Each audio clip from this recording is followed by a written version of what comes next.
Tapi hari ini banyak banget di kalangan orang Kristen yang rame soal masalah pelepasan. Bahkan ada kebaktian-kebaktian tertentu, ibadah yang dikhususkan untuk pelepasan. Apa itu pelepasan? Pelepasan dari roh-roh kutuk. Gue rasa harusnya orang-orang Kristen mencontoh tindakan si pesulap merah ini. Sebenarnya apa yang pesulap merah ini lakukan adalah satu hal yang seharusnya juga orang Kristen lakukan.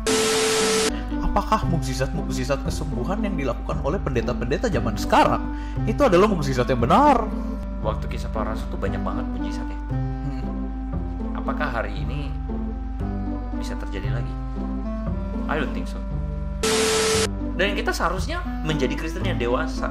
Kalau lu cuma minta mujizat doang, pelepasan lah apa, lu berarti bocil.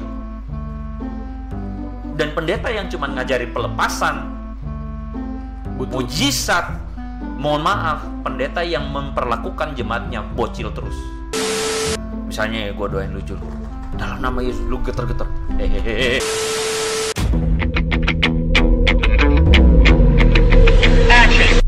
Halo teman-teman semua, welcome to Hello God on Topic Hot bareng gue Julius dan juga Andre Tunggal. Kok Andre, sungguh luar biasa hari ini kita masuk ke episode berapa lu tahu? Enggak tahu. Lu tau gak, kadang gue lost track kita episode ke berapa. Tapi hari ini episode ke-19 saudara-saudara. Berarti Hello God on Topic sudah berjalan 19 minggu berturut-turut tanpa putus. Dan thanks Haleluya. untuk teman-teman yang sudah mendukung Hello God on Topic. Dan kita kepengen teman-teman juga bisa menikmati Hello God on Topic bukan cuma di YouTube tetapi juga di Spotify. Betul, karena kita teman-teman. udah ada di Spotify. Dan juga kalau misalnya topik-topik Hello God on Topic jadi berkat buat teman-teman, boleh teman-teman juga bisa merekomendasikan ke orang lain gitu ke keluarga, ke teman-teman, karena kita sering tersanjung membaca komen teman-teman karena gue merasa banyak yang terberkati. Haleluya. Benar teman-teman, ada di Spotify, ada di aplikasi kita juga di Hello God, teman-teman bisa cek. Karena kita di Hello God on Topic membahas topik-topik terkini yang relevan dengan kekristenan. Dan kali ini orang pasti menanti-nanti topik terkini apa yang akan kita bahas. Apa yang akan kita bahas, teman-teman udah lihat di thumbnail? Polisi tembak polisi. Bukan. Bukan teman-teman, emang kasus itu lagi berjalan, kita doakan yang terbaik. Tapi kasus itu menarik perhatian gue banget sih. Kenapa? Karena itu kan satu hal yang seringkali tuh jadi apa ya? Jadi kan kita melihat institusi kepolisian, institusi keadilan kan harusnya menjaga marwahnya ya. Tapi sekarang ternyata ada oknum Jenderal Bintang 2 yang wow, ternyata ya. Oh, dia jenderal. Gue nggak ngikutin. Dia Jenderal Bintang 2 loh. Gue belum ngikutin kasusnya. Dan rakyat menunggu apakah ini benar-benar akan sampai keadilan berlaku sepenuhnya. Oke. Ya, kita doakan kasusnya cepat selesai. Semoga semua justice atau keadilan ditegakkan. Haleluya. Haleluya. Tapi bukan itu topik kita hari ini. Kita serahkan topik itu kepada aparat. Tentu saja Hello God akan sulit membahas apa ya kalau misalnya berhubungan dengan polisi tembak polisi. Iya, dengan kekristenan. Oke, bukan itu topik kita. Topik kali ini mungkin akan sangat menarik. Andre. Ini menariknya karena apa? Karena topik ini gue sendiri nggak nyangka seviral itu. Oh iya, sangat viral. Iya, gua gitu pun loh. Kaget. Gue sangat Dan gue kaget. menganggap itu sepele aja, tapi ternyata viral banget. Yang seharusnya menjadi episode Hello God on Topic minggu lalu, tapi kita jadikan minggu ini karena ternyata boom, meledak. Yes. Viral itu. Jadi teman-teman, kalau teman-teman ngikutin beberapa cerita belakangan ini, selain polisi, itu ada seorang pesulap. seorang apa ya sebutannya? Pesulap merah. Iya, pesulap merah. Cuma gue pengen pakai bahasa keren, tadi nggak ketemu. Apa? Magician. Iya, magician. Yeah. Pesulap, pembongkar kedok, pesulap merah muncul di kanalnya Deddy Cahyadi. Nih gue pakai bahasa dulu nih. Bukan Deddy Kubisher. Iya, Deddy Cahyadi. Di Deddy Cahyadi. Dan teman-teman, kalau teman-teman nontonin kasus itu, kalau lu nontonin full sampai habis, dia viewsnya banyak banget loh. Berapa banyak? 18 juta. Gila. 18 juta. Itu gue kaget banget pas lihat, karena rata-rata viewersnya Deddy itu emang jutaan, pasti jutaan. Tapi gue nggak expect sampai 18 juta. Terus akhirnya gue cek dari beberapa video dia, gue 30 video belakangan atau mungkin lebih, nggak ada yang nyampe 18 juta. Oke. Untuk topik itu. 18 juta itu di awan-awan banget ya. Iya, di topik itu loh. Nah, view gua aja nggak ada yang sampai 1 juta. teman-teman silakan dicek channel Andre Tunggal, di situ teman-teman bisa melihat dan mendapatkan banyak berkat. Nah, oke, balik ke topik yang tadi. Di video itu dia kurang lebih membahas tentang adanya praktek dukun. Jadi gini, bentar dulu, apa yang bikin pesulap merah itu viral? Oh iya, apa yang bikin pesulap merah itu viral? Jadi gua nggak tahu kasus persisnya. Jadi intinya ada satu orang dukun di sebuah daerah di mana dia dibongkar oleh sama si pesulap merah itu. Praktik-praktik perdukunan itu, dan Betul. bisa dijelaskan ini loh trik-triknya seperti ini. Iya. Nah, sampai yang gua tonton itu adalah dari cawan itu tiba-tiba dikasih tisu, ada benda tisu, terus kemudian ditaruh terbakar gitu. Gue belum nonton tuh videonya. Oh, lu nggak tahu? Gue belum nonton. Nah, dia tunjukin triknya tuh gimana. Jadi orang itu kan pada umumnya masyarakat awam nih kalau melihat wah itu kebakar, padahal nggak ada apinya, dia nggak bakar api nggak apa, tapi kebakar, wah ini pasti dukun beneran, ini kuasa setan atau kuasa gelap gitu. Syaiton. Santet. Ya, berbahaya gitu kan, sekali saudara-saudara. Jadi hari ini kita akan membahas tentang masalah fenomena ini. Dan juga ternyata sebenarnya fenomena ini ada juga di dalam Oh, sangat banyak saudara-saudara. Kita berbicara tentang santet salah satunya, tapi juga berbicara tentang mungkin kalau orang Kristen santet menyantet enggak lah ya. Kecuali Kristen-Kristenan ya. Tetapi hari ini banyak banget di kalangan orang Kristen yang rame soal masalah kan kalau santet kan kuasa gelap yang merugikan. Iya. Nah, pelepasan. Oh, itu kuasa terang yang menguntungkan bukan? Jadi teman-teman belakangan ini rame lagi nih gitu di kalangan kekristenan, yaitu soal masalah pelepasan atau video pelepasan di mana ada seorang yang merecognize dirinya sebagai pendeta yang kemudian melakukan pelepasan, boom, jatuh, jeblok. Wow. Kira-kira seperti ini videonya.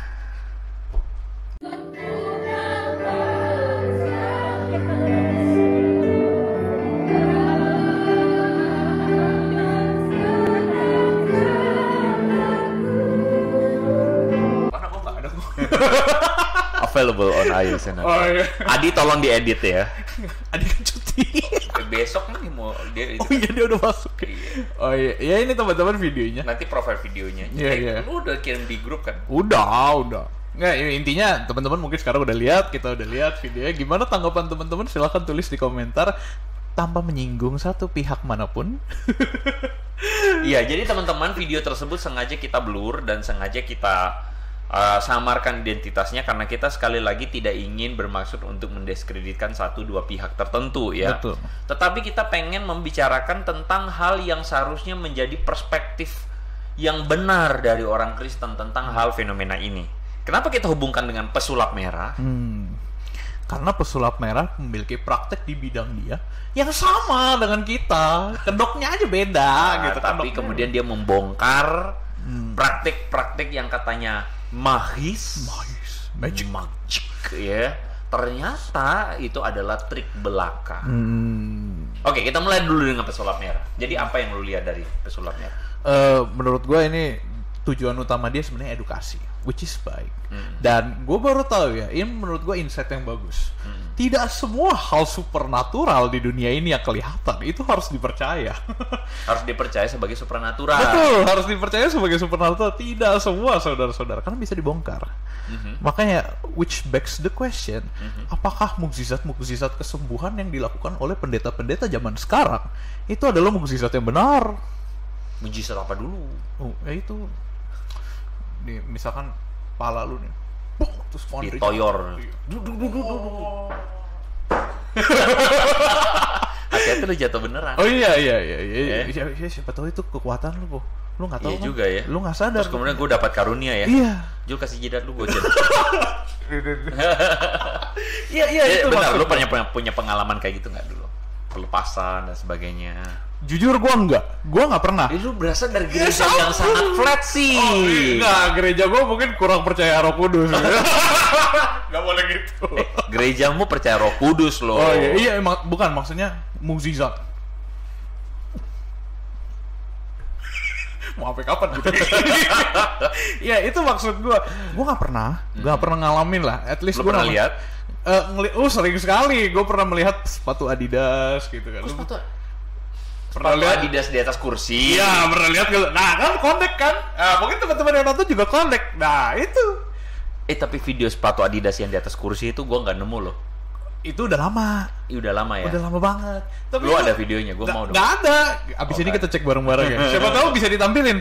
Jadi buat teman-teman yang bingung sepatu Adidas di atas kursi itu adalah ada seorang hamba Tuhan, anak pendeta. Oh iya. Ya sudah jadi pendeta sekarang. Ya mungkin akan meneruskan. Iya. Terus gue sih coba lihat sepatu gereja bapaknya. Oh iya.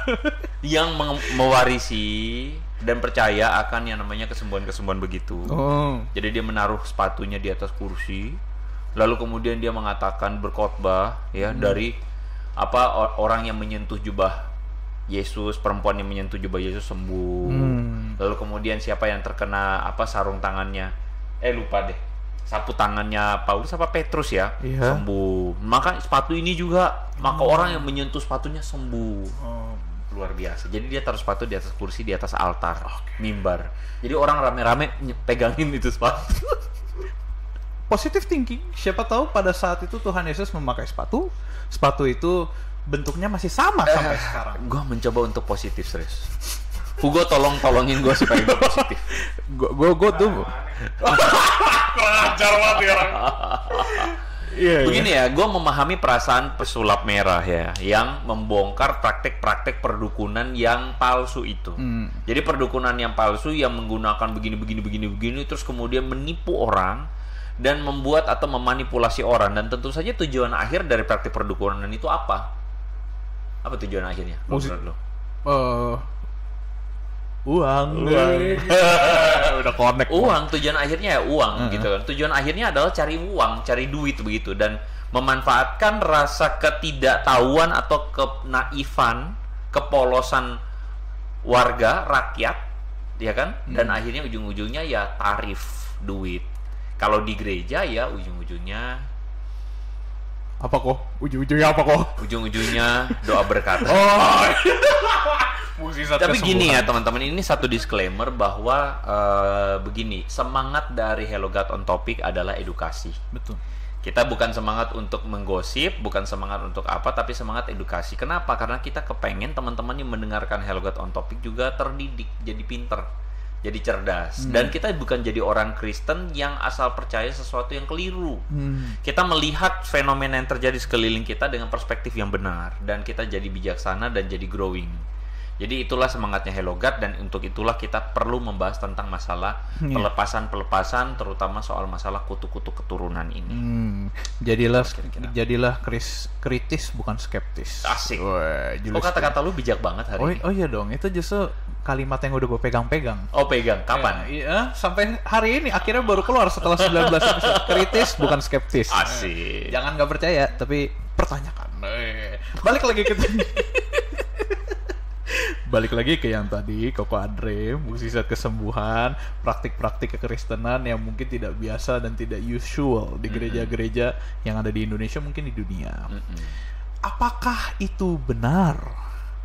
Apakah itu praktik yang benar? Gini dulu, kita mesti pertanyakan dulu. Mungkin gini, kita pembahasan kita bukan pada kesembuhan ya, karena kan praktik si siapa pesulap merah itu kan membongkar. Misalnya ini santet apa. Nah, kita ngomongin secara konteks tadi itu kan pelepasan kutu keturunan tuh loh.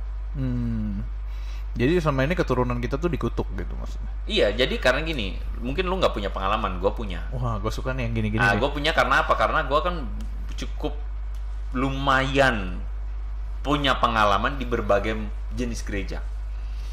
Jadi gue tuh pernah di gereja yang karismatik. Gue juga pernah ada di gereja yang konservatif sekali. Iya. Sekarang ada di gereja tengah-tengah. Oh, gitu. Interdenominasi sekali. Reform juga. Karena gini, menurut gue gue kepengen teman-teman yang mendengarkan Hello God itu pertama-tama mesti ingat dulu bahwa pelabelan gereja, label-label itu memang tidak terhindarkan. Tapi hanya karena misalnya kita menyebut 1-2 denominasi tidak berarti bahwa kita sedang berada dalam konteks permusuhan denominasi ya. Iya. Jangan gitu. Jangan jadi orang Kristen yang suka ke bawah dikit-dikit mencibir atau sinis terhadap denominasi tertentu. Ya, apalagi menganggap denominasi dia paling benar. Betul. Cups banget kalau kayak gitu. Jadi gue tuh sebenarnya menempatkan diri selalu pada lu kalau ditanya denominasi lu apa, gue bilang gue Kristen udah. Iya. Gitu. Cuman gue menganut lebih dekat ke teologi reform. Kenapa? Karena itu bisa dipertanggungjawabkan dan masuk di akal budi gue, rasional gue. Rasional yang Tuhan kasih. Bukan gue mau mengandalkan rasional semata-mata, tapi rasional yang Tuhan kasih. Karena otak itu dikasih Tuhan dipakai. Jangan otak itu ditaruh di depan pintu gereja, masuk di brainwash, terus kemudian pulang otaknya diambil lagi. Jangan. Di brainwash. Iya dong. Bahasa yang sangat bagus. Brainwash. Jadi kita itu kan sebenarnya adalah kita tuh bertumbuh dalam otak kita, dalam rasio kita mengasihi Tuhan. Jadi otak itu jangan dilumpuhin. Kalau misalnya ada gereja yang mengatakan lu jangan pakai otak, lu mesti beriman doang. Loh, itu orang tidak ngerti. Lu beriman mesti pakai otak. Hati pikiran. Iya dong. Lu beriman, lu percaya pada sesuatu tuh mesti pakai otak, ya nggak sih? Iya. Nalar logika. Gua tanya sama lu, kenapa lu pakai jam tangan itu? Supaya gua bisa melihat waktu sekarang pukul berapa di mana. Kenapa lu nggak pakai jam tangan yang merek lain? Kenapa nggak pakai jenis yang lain? Gak tahu, gue belinya ini karena handphone. dia punya banyak benefit. Handphonenya si Julius aja sini. Ini handphone Samsung. Bagus. Apa nih? Samsung, benar. Samsung apa? Kenapa lu pakai Samsung? Karena gue dari dulu udah pakai Samsung, terus menurut gue udah nyaman dengan Samsung itu. Lu punya pengetahuan tentang Samsung. Iya. Lu mengerti Samsung. Karena itulah lu menaruh percaya lu pada Samsung.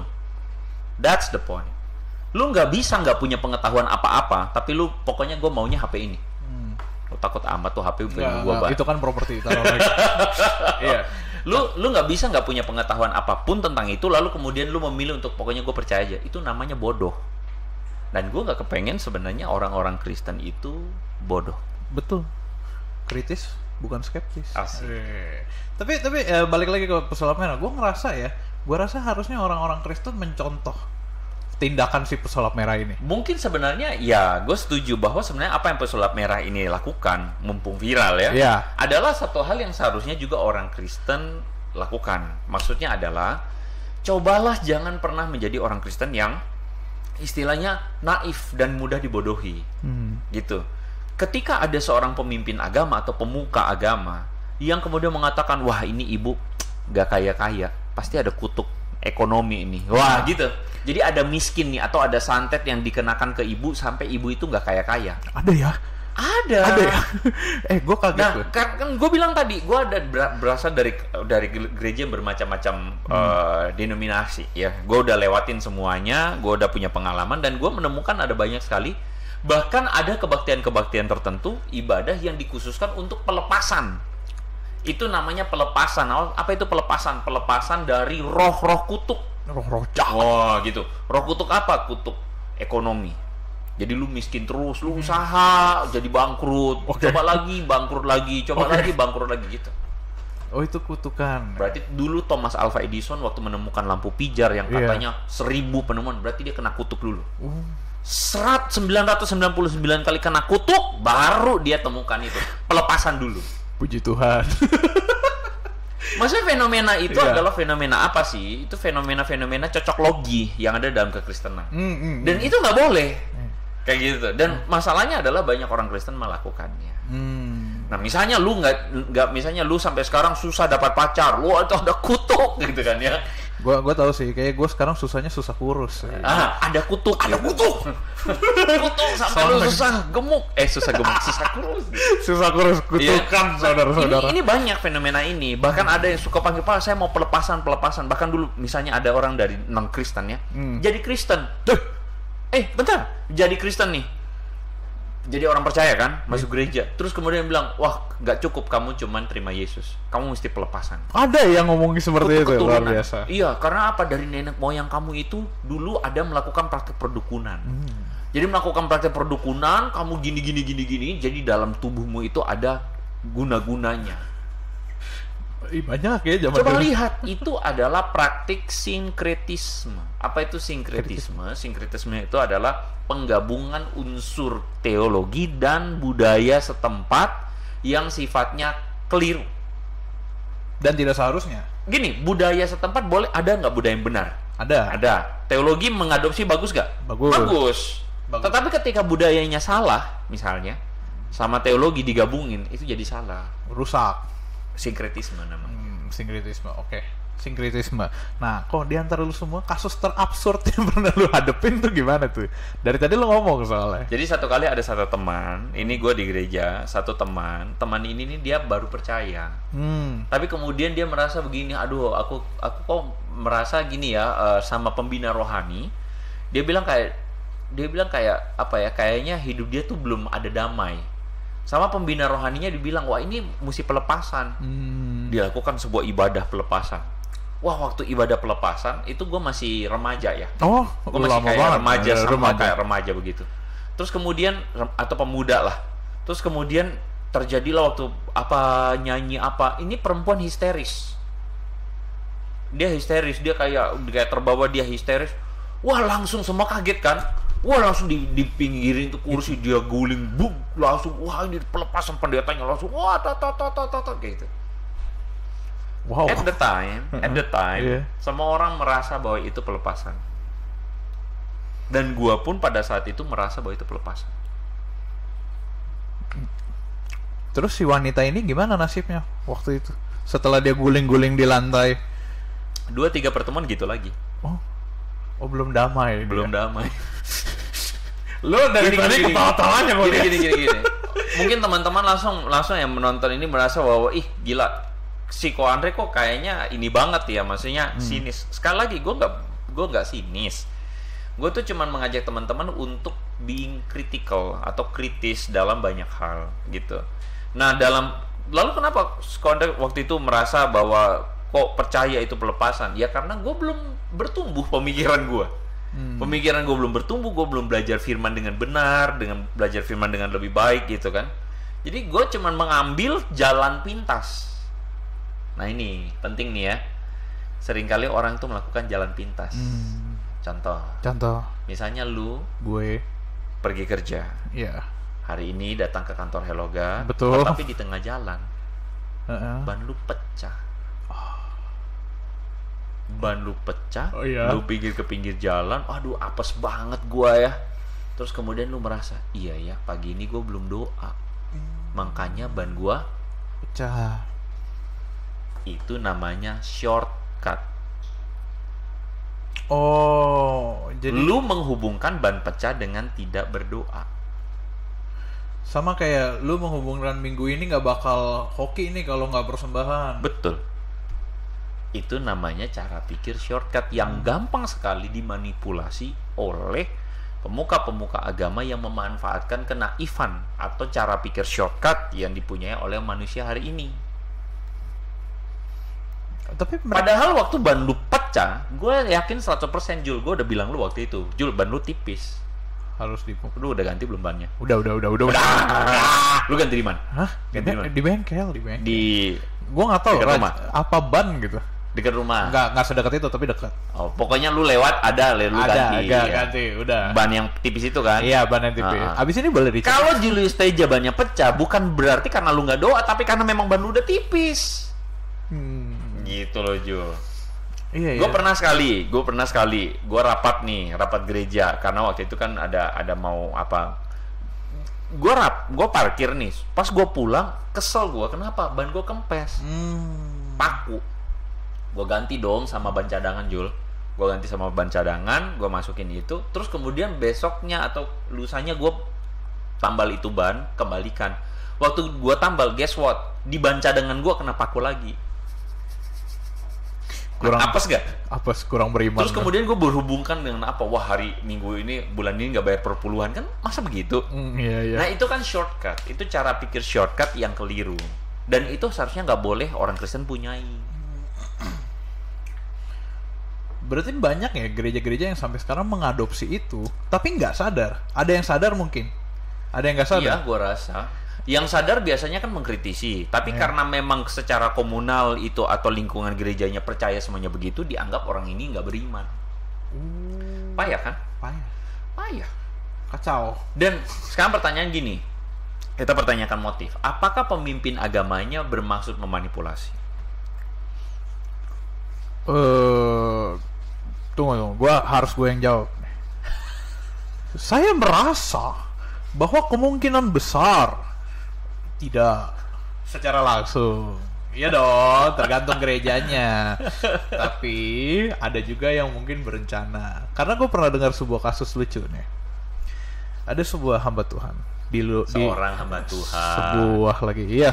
Sebuah hamba Tuhan dan seorang durian. Seorang hamba Tuhan dan sebuah gereja. Oke. Di Singapura. Katanya gereja ini gereja besar, sudah memberkati banyak orang. Ternyata hamba Tuhannya mencuci uang. Iya, untuk kepentingan pribadi istrinya yang harus diorbitin jadi. Ini kayaknya lu lebih tahu kasusnya daripada gue ya. Jujur gue nggak tahu kasusnya, tapi gue dengar. Jadi istrinya itu mau diorbitin jadi artis, diambillah uang jemaat, dipakai buat istrinya supaya jadi artis. Iya, maksudnya itu contoh kepentingan pribadi dong, bener? Gue pengen jadi artis. Mau. Ya itu kepentingan pribadinya dong, kayak gitu kan contohnya. Iya.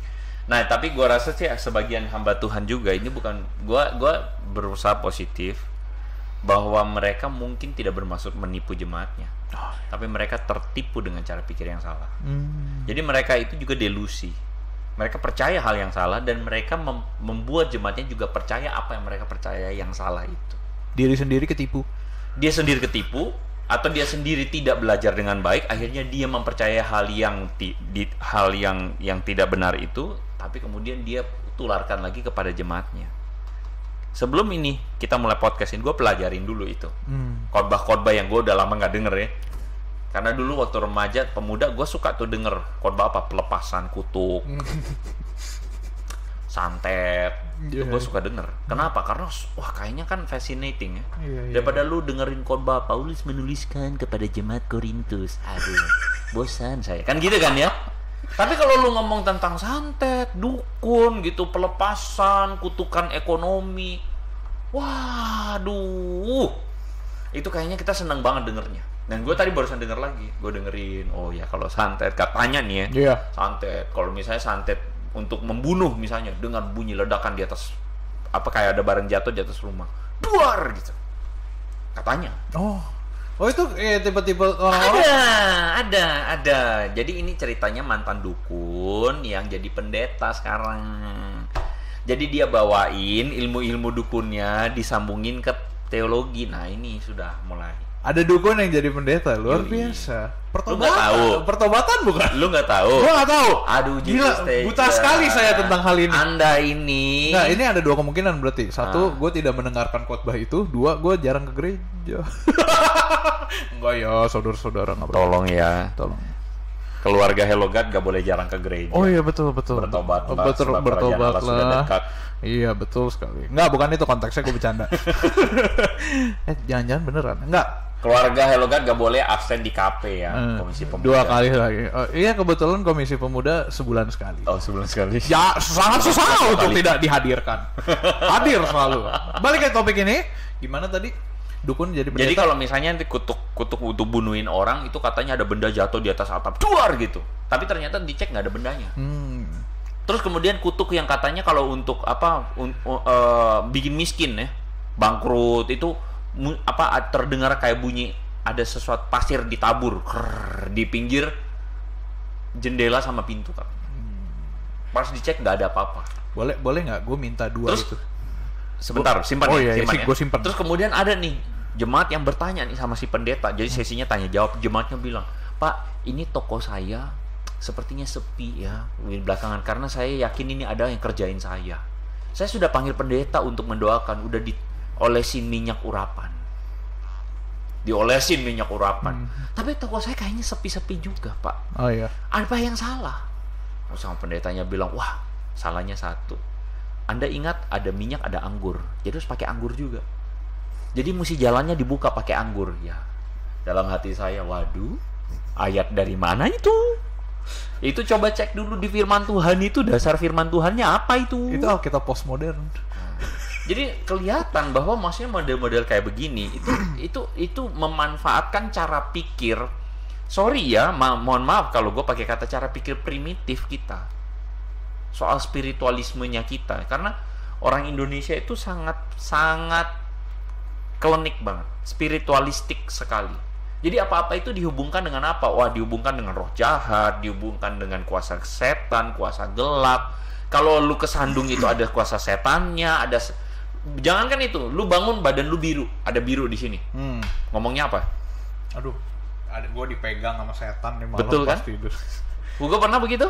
Enggak. Di kepalanya biru gitu ada nggak? Oh, di peduli nih. Iya bercanda. Nah. Itu. Jadi itu dimanfaatkan sekali sehingga banyak orang percaya hal yang kayak pelepasan gitu, padahal ya. Tapi lu harus mengakui ya, ada banyak orang yang pintar mengambil momentum itu loh. Oh iya. Demi benefit mereka. Salah satu momentumnya tuh begini, ada orang yang sudah percaya bahwa kalau saya mau didoakan saya harus dapat jamahan Tuhan, dan jamahan Tuhan tuh artinya saya rebah gitu, tumbang kayak tadi video, jedor.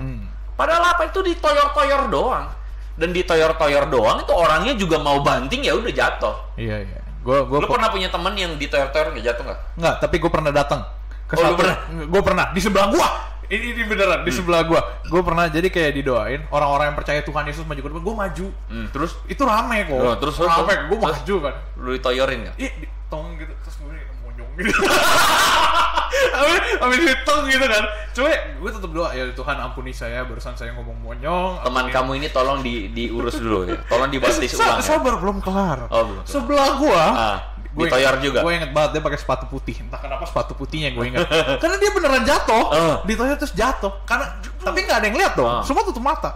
Pas bangun, amin. Gitu kan. Terus gue liat dia kegeletak di lantai gini. Gak bohong gua bohong. Dia kayak gini kegeletak di lantai, sepatu putihnya gue lihat. Terus orang-orang tuh kayak mundur ke belakang. Iya, silakan duduk kembali. Mundur ke belakang, liatin dia. Ini kenapa nih orang, terus jalan. Itu lucu banget. Ya udah dong, gue coba berusaha percaya. Itu udah lama soalnya. Gue berusaha percaya. Terus habis itu dia diangkat bangunin. Ya nggak apa-apa, sorry. Terus duduk kayak pincang gitu. Mukjizat itu nyata. Jadi pernah ada satu kejadian. Ini gue diceritain ya. Kemarin beberapa waktu lalu kan gue podcast juga sama beberapa orang. Ya. Terus kemudian diceritain bahwa ada tantenya itu ditoyor gitu, jatuh, jeblak. Tahu nggak setelah jeblak apa yang terjadi? Kalau nggak salah sarafnya kejepit atau gimana? Ya ampun, kutukan itu kok. Kalau nggak salah ya, kutukan itu kok. Jadi maksud gue tuh gini, maksudnya iyalah orang-orang Kristen, marilah maksudnya kita tuh menjadi dewasa dalam pemikiran kita. Bahwa gini, seringkali hal yang tadi lu bilang dua hal itu apa tadi? Nah dua hal ini yang tadi lu bilang cerita soal kutukan sama. Giliran gue simpan lu dulu. Dua kutukan itu kan, yang si hamba Tuhan barangnya jatuh, terus tapi nggak ada apa-apa di atas, terus abis itu ada pasir di jendela. Itu gue berharap dua hal tuh. Apa tuh? Satu, emas 10 kilo jatuh, rantainya rusak nggak apa-apa. Yang pasir itu berantakan tapi berlian semua pasirnya, nggak apa-apa gitu. Nggak penting kan? Tapi benar. Banyak orang berharap seperti itu, saudara-saudara. Boleh nggak gue doa sekarang seperti itu terjadi? Amin, saudara-saudara, amin. Oh, amin. 10 kilo jatuh di atas, lantai gue rusak, gue nggak apa-apa, bawahnya rusak juga nggak apa-apa. Nggak apa-apa. 10 kilo. Rumahnya juga rusak nggak apa-apa. Nggak apa-apa, 10 kilo loh. Oke. Kalau itu terjadi, sebelum itu terjadi, gue mau ambil rumah lu boleh? Gue beli dulu rumah lu. Ya, emasnya jatuh dulu nggak? Yang penting jangan kena kepala gue aja. Udah, cukup. Saudara-saudara, ya gitu. Gue mau bilang begini, maksudnya seringkali tuh kita orang Kristen berada pada penilaian-penilaian yang salah. Sekarang gini, pertanyaan, kok pelepasan itu ada nggak sih? Kalau buat gue, definitely, what's the meaning of pelepasan? Dari tadi kan kita udah ngobrol sana kemari. Pelepasan tuh apa sih sebenarnya? Kalau menurut gue gini, Yesus itu datang melepaskan kita dari kutuk dosa. Tapi Anda jangan salah pikir, kutuk dosa itu bukan berarti kamu itu sakit-sakitan melulu. Nah itu ada tuh kutuk sakit-sakitan. Bukan, kutuk dosa lagi nggak ngomong itu. Kutuk dosa itu lagi ngomong tentang bagaimana ikatan dosa itu membuat kamu itu sampai-sampai tidak bisa mengenal kebenaran. Kutuk dosa itu membuat kamu tuh akhirnya susah banget untuk misalnya mengampuni orang. Kutuk dosa tuh susah banget membuat kamu tuh sampai membuat kita tuh susah banget dekat sama Tuhan. Kita lebih suka yang lain. Kutuk dosa itu membuat hati orang jauh dari Tuhan. Itu kutuk dosa yang sesungguhnya. Dan kutuk dosa itu dipatahkan Yesus dalam arti begini, ketika engkau mengenal Yesus, mengenal kebenaran, engkau mau mengikutinya, maka hatimu tidak lagi dikuasai dosa. Itu yang benar. Makanya ketika, misalnya pertanyaannya gini, kalau orang Kristen percaya Yesus, mesti pelepasan lagi nggak? Definitely, for me, nggak ada yang begitu-begitu. Hati lu mengenal Tuhan, maka Tuhan ada bersama kamu. Kenapa mesti pakai kayak gaya-gaya begituan? Loh, kok Andre berarti menentang yang namanya supernatural atau setan-setan dan sebagainya. Gua skeptik. Gua bukan menentang. Gua skeptik. Karena gua tidak mudah percaya dengan yang begitu-begitu. Ya, sama kayak pesulap merah juga kan ya. Iya. Jadi dia juga membongkar bahwa ada banyak sekali kasus-kasus kayak gitu tuh tipuan. Nah, kita pun sebagai orang Kristen harus betul-betul skeptikal sekali. Dengan apa? Dengan yang namanya praktek-praktek pelepasan lah. Pendeta kibasin jasnya. Langsung jadi tuh. Kenapa ya kayak berasa ada angin kan? Angin Roh Kudus. Ya elah, angin ya udah lu jatuh. Lu gara-gara ngomongin pendeta kibas itu. Gue jadi kayak, oh iya ada ya. Yang kedua adalah gini, kita tuh mengalami pertumbuhan rohani, itu jangan disamakan, oh saya ini bertumbuh rohani kalau misalnya saya doa orang kelepek-kelepek geter-geter. Misalnya ya gue doain lu Jul, dalam nama Yesus, lu geter-geter. Ya kan geter-geter, itu lagi ngetes gitu kalau misalkan kejadiannya kayak gitu. Geter-geter. Nah, banyak orang tuh merasa apa? Wah, gue ini kayaknya sudah disertai Tuhan dan rohani karena waktu gue doain orang geter-geter. Dan orang pun merasa gini, wah kalau misalnya gue ngalamin pelepasan, ngalamin apa, itu berarti gue rohani gue bertambah. Kok bodoh sekali pemikiran seperti itu. Iya kan? Firman Tuhan mengatakan kamu dipenuhi roh. Itu bukan berdasarkan kamu bisa bahasa roh. Apalagi kamu melakukan hal-hal yang extraordinary kayak roh-rohan ngeroh begitu, bukan. Tapi kamu dipenuhi roh itu tandanya adalah ketika kamu punya buah roh. Kasih, sukacita, murah hati, lemah lembut, pengendalian diri, menjadi dan berkat untuk orang lain. Ya. Jadi itulah tanda pertumbuhan rohani, bukan tandanya ada pada pelepasan, tandanya ada pada apa, mujizat. Gereja banyak jemaat. Oh. Diam. Wow, tidak bisa berkiti-kiti. Oh iya, tidak bisa berkiti-kiti. Pilih gereja banyak jemaat, gereja banyak duit.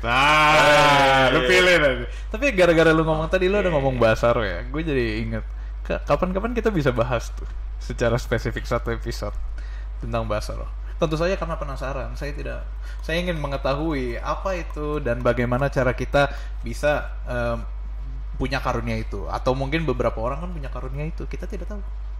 Maksudnya kapan-kapan gitu kok. Baiklah. Kayak kita balik ke pelepasan.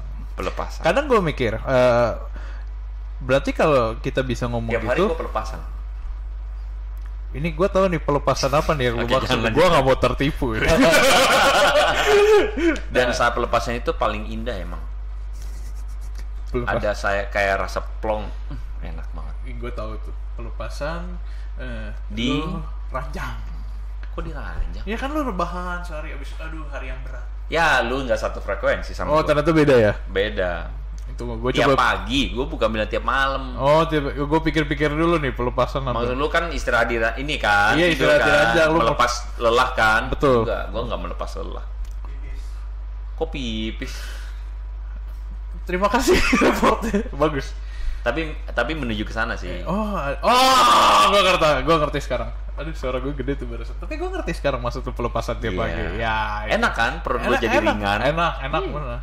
Emang ya, buang air besar itu adalah satu hal yang sangat esensial di kehidupan manusia.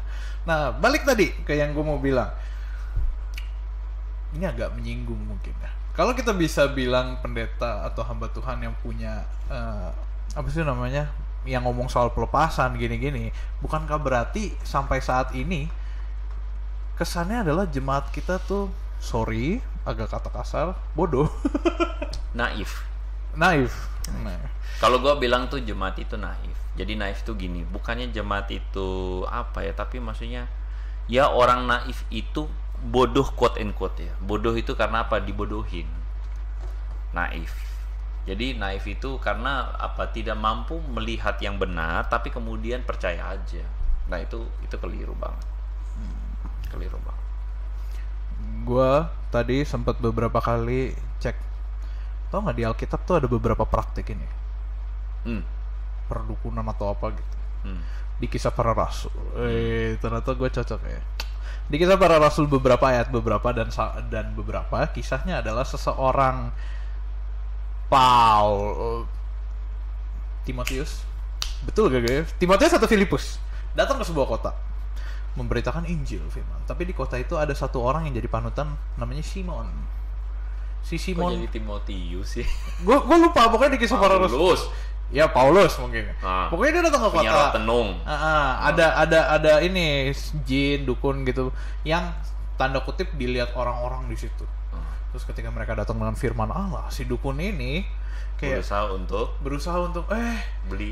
Ya, betul. Berusaha untuk dibeli. Saya mau mempelajari ini. Karunia saya mau beli. beli. Petrus ngamuk. Paulus. Iya, Paulus ngamuk. Sama-sama P. Bercanda. Hugo, kamu boleh mentertawakan. Gede banget lagi. 2 kali. Ya, maksudnya dia marah gitu. Ini bukan untuk dibeli. Terus habis itu dibuta beberapa hari. Gitu. Iya. Mungkin harusnya seperti itu ya. Ada jemaat yang tiba-tiba berdiri, "Hei, Anda. Tolong ya, jangan beritakan kepada jemaat yang ini." Buta. Gue percaya ya, itu ada pada konteks gini. Pertanyaan kita kan gini. Waktu Kisah Para Rasul tuh banyak banget mujizat ya. Apakah hari ini bisa terjadi lagi? I don't think so. Karena kita mesti melihat bahwa Kisah Para Rasul itu menceritakan begitu banyak mujizat, termasuk Yesus melakukan banyak mujizat karena it is necessary. Necessary pada konteks masyarakat hari itu. Karena dengarkan ini baik-baik. Mujizat itu tidak ada artinya tanpa pertobatan. Karena tujuan dari mujizat itu adalah pertobatan. Tapi seringkali hari ini orang Kristen melakukan atau minta mujizat, tujuan akhirnya pertobatan? No. Tidak sama sekali. Kemakmuran, bukan pertobatan. Dan itu salah. Nah hari ini, kenapa mujizatnya jadi berkurang? Atau sudah tidak, hampir bisa dibilang jarang sekali kita dapatin? Karena masyarakat hari ini sudah bisa memilah dan sudah punya kebenaran. Kita udah dikasih firman Tuhan, kita udah dikasih Alkitab, udah diberitakan kepada kita dan it is necessary for us. Hanya terjadi pada kasus-kasus paling khusus saja, orang-orang tertentu saja yang dilakukan mujizat supranatural. Gue percaya begitu. Karena kepada mereka lah, ya pakai cara begini Tuhan menyatakan kemurahan dan kehendak Tuhan untuk menyatakan kebesarannya melalui mujizat. Tapi buat kita nggak butuh-butuh amat tuh mujizat sebenarnya. Kalau dalam konteks zaman ini yang kita butuh apa tuh? Yang kita butuh pengenalan yang benar akan Tuhan, pengajaran yang sehat, tidak ada pembinaan yang benar, tidak ada praktek-praktek. Iya, persekutuan yang benar, penggembalaan yang benar, itu yang kita butuhkan. Simple. Meaningful. Ya, simple tapi ribet itu. Oh iya. Kompleks itu. Tapi sebenarnya kita nggak lagi butuh gini loh. Contoh ya, lu jadi orang tua, lu punya anak misalnya. Anak lu ketika masih baby, lu banyak intervensi kan? Iya nggak? Lu banyak intervensi. Dia lu buka popoknya, lu ganti. Sekarang anak lu udah gede misalnya, dia pakai sekarang. Terus lu gantiin celananya dia. Nggak? Kenapa? Karena dia udah bisa sendiri. Iya, nggak perlu. Iya, lu semua aturin gitu. Udah lu urus lah. Lu udah bisa kan? Lu udah bisa ngerti kan? Nah, gitulah Tuhan sama kita. Ada masa di mana Tuhan tuh quote and quote banyak intervensi. Kenapa? Ya karena umatnya masih bocil. Ngerti nggak maksudnya? Gue ngerti banget. Ngerti banget. Ini keren Asik. banget. Asik ya? Ini gue mulai nangkap nih sejak lu ngomong mukjizat itu ada karena konteksnya. Iya, karena umatnya masih bocil. Jadi umatnya tuh bocil banget. Jadi mesti pakai cara begitu. Lu bayangkan Israel keluar dari tanah Mesir. Bocil banget kan? Mujizat. Bikin mereka tetap taat pada Tuhan? Enggak juga kan? Gitu. Mujizat itu nggak ada artinya tanpa pertobatan.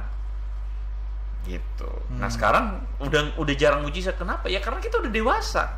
Dan kita seharusnya menjadi Kristen yang dewasa. Kalau lu cuman minta mujizat doang, pelepasan lah apa, lu berarti bocil. Dan pendeta yang cuman ngajarin pelepasan, mujizat, mohon maaf, pendeta yang memperlakukan jemaatnya bocil terus. Catat ini baik-baik dan jadikan ini sebagai preface. Haleluya. Pendahuluan. Sesaat itu kayak bijak sekali, pendahuluan. Oke. Sesaat doang ya. Tapi itu strong statement sih. Menurut gue itu strong statement banget dari lu. Dan make sense gitu loh. Make sense. Keren sekali Koko Andre, keren sekali. Tadi gue baru mau bilang, kalau misalkan kayak gitu, berarti jemaat-jemaat kita yang saat ini tuh sangat ini masih, sorry itu saya lagi, butuh ajaran yang benar. Kesannya itu masih baby rohani gitu. Terus buat apa jadi Kristen? Hah? Maksudnya? Maksudnya kalau misalkan pertanyaan gue mulai ngelantur nih, bahaya nih. Gimana ya cara gue ungkapin menjadi kata-kata ya? Jadi maksudnya kalau misalkan teman-teman jemaat yang kesannya mencari mukjizat dan sebagainya itu ujung-ujungnya adalah untuk mendapatkan berkat, bukankah mereka pada awalnya mendapat ajaran yang salah ketika percaya Kristen, ngerti gak? Ya, gue juga dulu begitu kan. Gue juga dulu tuh ada pada masa dimana gue tuh percaya begitu-begitu banget. Which is, mungkin gue bilang itu adalah fase dalam hidup gue bertumbuh mengenal Tuhan. Dan tentu saja fase tiap orang beda-beda ya. Tapi ya tentu saja mungkin gue bisa merefleksikan pengalaman gue kepada orang-orang yang begitu juga. Ya mungkin memang ada masanya dimana dia pertama-tama mengenal Tuhan tuh melalui yang kayak begitu-begitu dulu. Oh iya, ini maksud gue ini. Iya, ya namanya juga pertumbuhan, dari bocil naik terus gitu. Terus kemudian kalau gitu kita tanya, kalau gitu harus tetap ada dong yang model bocil-bocil begitu. No comment gue. Udah durasi. Bisa seru. Terakhir. Gimana buat teman-teman yang saat ini menonton masih percaya hal-hal seperti itu dan kategorinya masih menjadi anak-anak atau baby-baby rohani? Tentu saja pertumbuhan itu ada, tapi apa yang mau disampaikan kepada teman-teman kita? Bertumbuh. Jangan terus-menerus jadi Kristen yang begitu doang. Ibarat kayak misalnya anak kecil, jangan cuma jadi anak kecil yang dikit-dikit mama, lu sampai kapan gedenya lu gitu kan. Ya sama, kita juga dikit-dikit Tuhan. Bukan berarti kita gak bersandar sama Tuhan, bukan. Tapi kan Tuhan tuh kan memberikan kepada kita akal budi, Tuhan memberikan kita kekuatan, Tuhan memberikan kita kemampuan, otak. Untuk apa? Untuk bertumbuh, untuk menjadi dewasa. Kayak gitu sih. Haleluya. Oke lah, kalau gitu sekali lagi kritis, bukan skeptis. Diulang kata-katanya dia. Gue ulang 3 kali, nggak banyak. Kan bener kan, menyangkal 3 kali, diulang 3 kali. Baiklah. Filosofis sekali. Oke, kalau gitu sampai di sini aja. Let's close this kalau kata dia. Enggak ya. Thank you untuk Andre. Thank you untuk teman-teman for watching Hello God on Topic, where Hello God will always be on topic. God bless you teman-teman semua. Stay connected with Hello God.